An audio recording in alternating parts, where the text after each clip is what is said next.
5 years ago, I received one of the hardest and most important lessons of my life.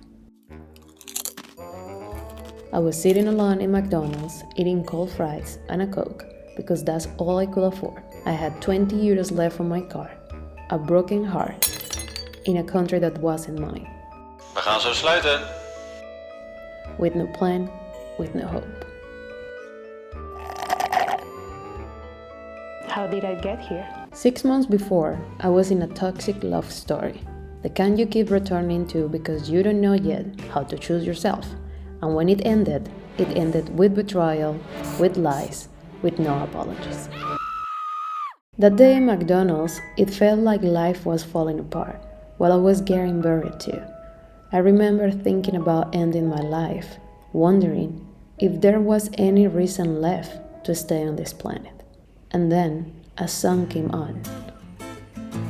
You have a heart, I won't be walls apart. Maybe in magazines, but you still be my star. My attention was caught by the lyrics, because they felt like a hug from God. In that moment, I felt life was whispering, "Don't give up." That moment changed everything. It was a push. That day, I left McDonald's with nothing but the reminder that even in the darkest times, there is always light. It just takes trust to see it.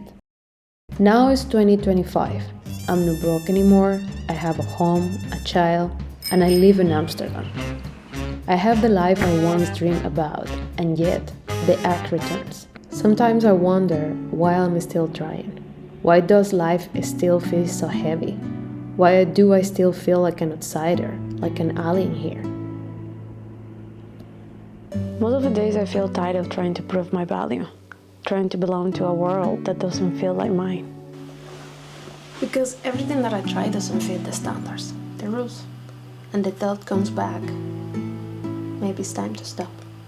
I usually go back to that day in McDonald's because it reminds me that even in the dark I can find the light. But lately, that message hasn't really felt enough. The last 3 years have been blurry, full of moments where I had everything I once prayed for. And still, I felt invisible, alone, misunderstood, even in a full room. So I wonder if back then I was being asked to not give up on my dreams. Maybe now I'm being asked to not give up on myself.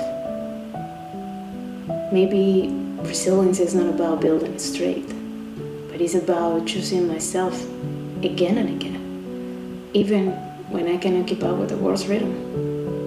The hardest part has been watching my old self die.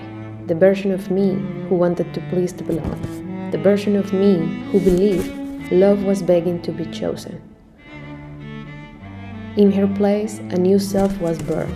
She was a stranger even to me at the beginning, and sharing her with the world sometimes feels terrifying, because it feels like she doesn't fit, even though these 3 years have taught me to choose myself anyway, to write the words that might not be read, to dance and sing when nobody's watching, to keep showing up, even when silence answers me back.